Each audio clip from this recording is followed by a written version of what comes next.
Good morning, YouTube people.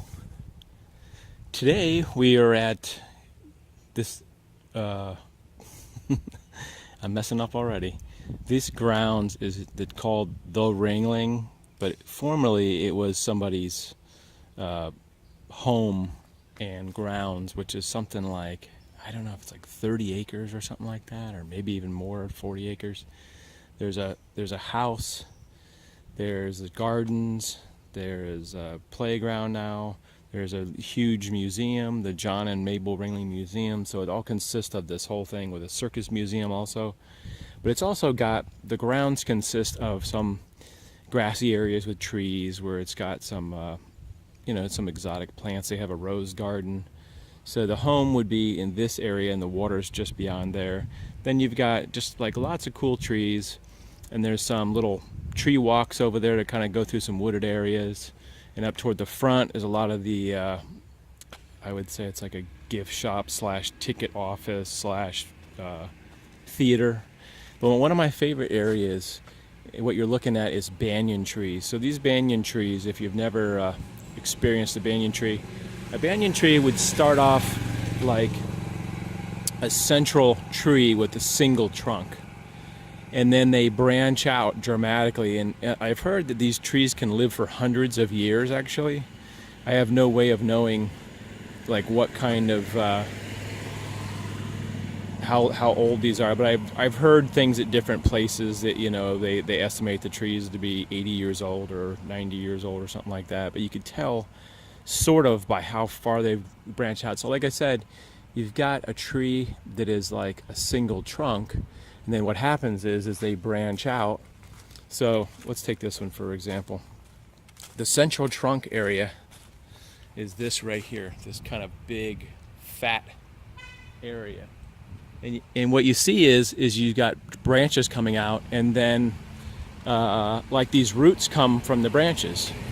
So you've got a central trunk that almost like grows more trunks. So this, which looks like, actually it looks like a tree, this part right here, is actually grown down from the central branch. So just so you get an understanding of what it's like. So it sort of grows this like fantastic little forest. Well, it's not little. It makes me wonder how many actual trees are here, because if you look at this, you see like a few trunks, but it's really hard to decide if that's one tree that branched out and this is another tree. But it seems like there's like 3 sections. But this thing's pretty enormous. I mean, it's like a kid's, if you had this in your backyard, it'd be like a fantasy fortress or like a tree house, perfect for a tree house, because it just grows in every direction. And like if you wanted to have like a little ladder going down, I just heard a weird noise. You could have a ladder going down, and it's really climbable in a way. It's great for pictures. And when I come out here, it gives me a sense of like tranquility, but you can see how it's just like really nothing that I've ever experienced that exists in nature, to where it's got all these like kind of like a vines that hang down. It looks like somebody came in here and kind of thinned this out a little bit, because it seemed, what I remember, a little thicker. But it's actually something I think you'd see in like a some kind of fantasy. Oh, there's a little squirrel right there. I don't know if you could see him. He's on the ground right there. A little squirrel. There's some birds here. It's also got like these vines. So it's not like of anywhere in Florida that I know of, but it's like the ultimate kid hangout, because you got all these little places to hide, and you see it's got all these little vines and stuff in here. And it gives me a sense of tranquility. It's very beautiful too. I mean, to photograph, just to stand here and look at. It's got these kind of, I think these are pothos vines. These vines right here that will crawl up into the very top of the tree. But I don't know if it comes across visually. It never does. I don't know if video cameras will ever be what the eye will see. I don't know if video cameras, but it's always tough to get a view of what I'm seeing. But that's always the goal, I think, is for technology to be like that, so it'll pick up like your eye does. But it's amazingly beautiful. Like I said, it's like I'd love to come play here as a kid, because it's like the ultimate play forest. Like you can play like your in some movie, something. It reminds me of like cross between like Return of the Jedi, that Dagobah place, and maybe some forest, in Europe. See, it does shed a lot. You can see there's a lot of, it produces lots and lots of leaves. It looks like they come through here and raked up the leaves.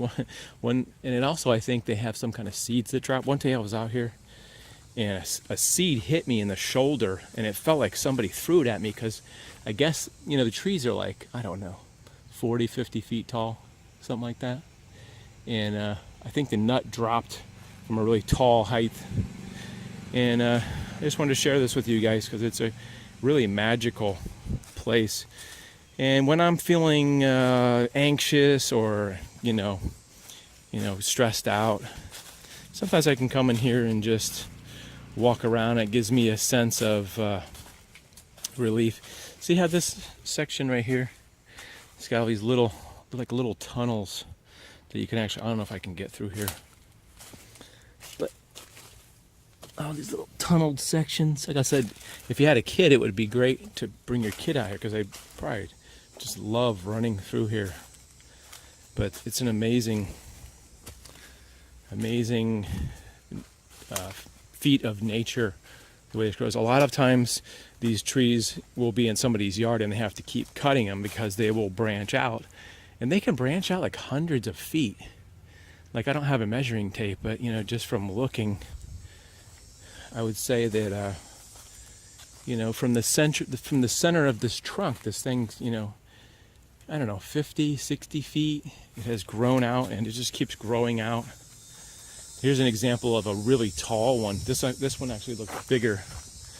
This whole section over here is very tall, maybe 50 feet tall. It's like those redwoods in California. They just keep growing and keep growing. But a very beautiful example of trees. Just an amazing miracle. I don't know, that's the way I feel. And they've also got these really cool ferns, which add that forestry look. Like, sometimes I think of those movies like Excalibur. If you ever saw that one, it's like 1980s, I think. Had that real dense forest look, and they have the ferns all over the place. And always has that very fantasy, like medieval, Dungeons and Dragons feel to it. And I forget this is here sometimes, because I'll jog past this down like where the water is, and I'll forget it's here. But feeling a little anxious today, and so I thought I might come and just walk around a little bit. And nature is a good soother, I think, of anxiety, especially when it's nice and quiet and it's a nice cool day. Which, since the storm just passed, the weather has been a little bit cooler. But yeah, man, it's just like the ultimate playhouse. I can just imagine kids running through here, jumping up here, climbing the tree. If you had like somebody carved their name over here, MH 2015 RP, right there. If you had ropes and stuff, it would be really cool. If you had some ropes tied up over here and you could swing over to the other side. Just a fantastic place. It almost looks like, it almost looks like they cut some of the areas in here. I don't know why I think that. I think I see some areas, but it's just, it's hard to put into words. It's really more of a feeling, I guess. But I thought I would share that with you guys because of how fantastic this place is. It's called, if you want to look it up online, I guess, it's called the Ringling now. So originally it started out as John Ringling, the circus magnate's house, and then he left it basically to the state, and I think the state of Florida ran this place, and then it was somehow transferred to the University of South Florida, I think, who runs it now, and it's kind of like a big tourist attraction, and on some days, you got a lot of people. I think a big part of the thing is the Museum of Art, because they have, multi-million-dollar, like, art from like 200 or 300 years old, the classic art. They have all kinds of amazing stuff, and people like to come see that. But for me, I love to come see the trees and the nature.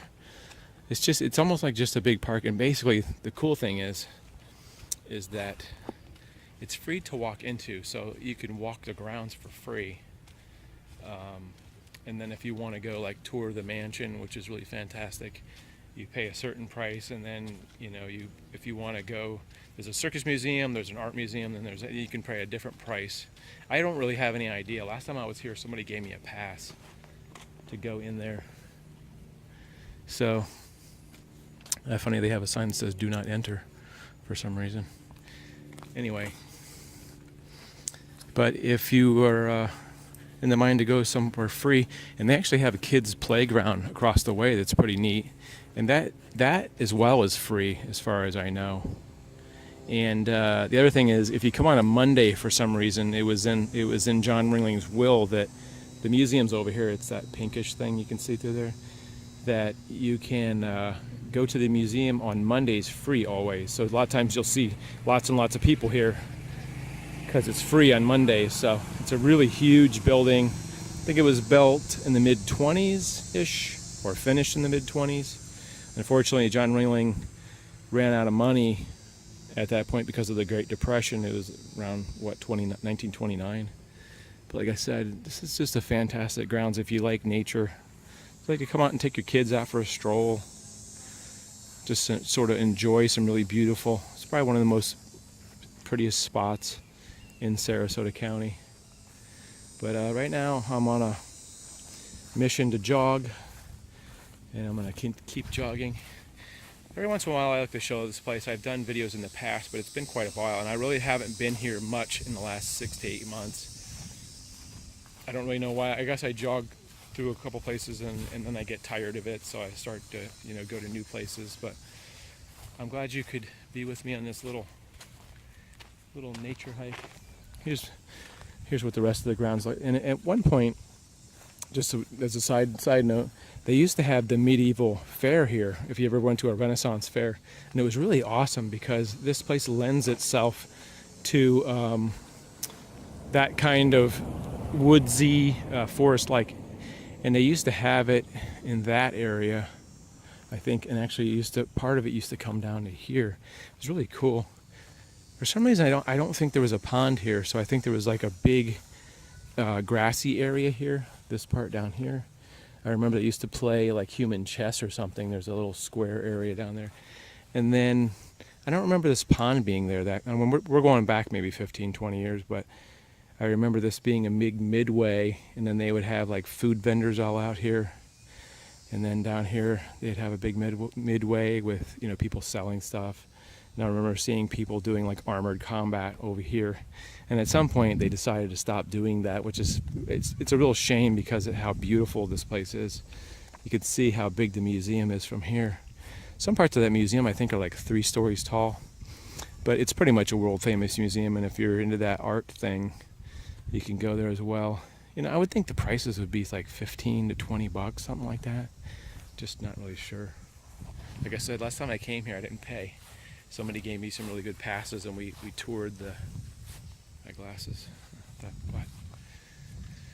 anyway, storm's over. It's good to kind of get that anxiety off your chest. Like I said before, when they predict storms in Florida, you can never be 100% sure that they won't turn. And where I live in Central Florida, it's always a target for storms, and so it gives you all this anxiety that, worrying about, is my house going to be okay? Is a storm going to pop up? And you kind of hold your breath through storm season until that's over, and I forget if it's like December or something like that. But anyway, I hope you guys are doing good, and if you're affected by the storm, it's terrible. It's a terrible thing that storm wreaked havoc, and I guess it's just nature. People get hit by tornadoes and fires, and you just have to send good vibes to people like that, and hope for the best, and hope that recovery is as best as possible. Just try to, and if you were a person that was in that area, help your neighbor. I think that's usually how people deal with that best, is that you help your neighbors and try to do what you can to people. Like last time we had a storm, I helped my neighbor by providing electric cords so they could have electricity in their house, because fortunately and unfortunately, in my house electricity, and my neighbor didn't. So I kind of tried to help them out. Anyway, it's good to see you guys in good circumstances. I hope you have a great day. We'll see you later.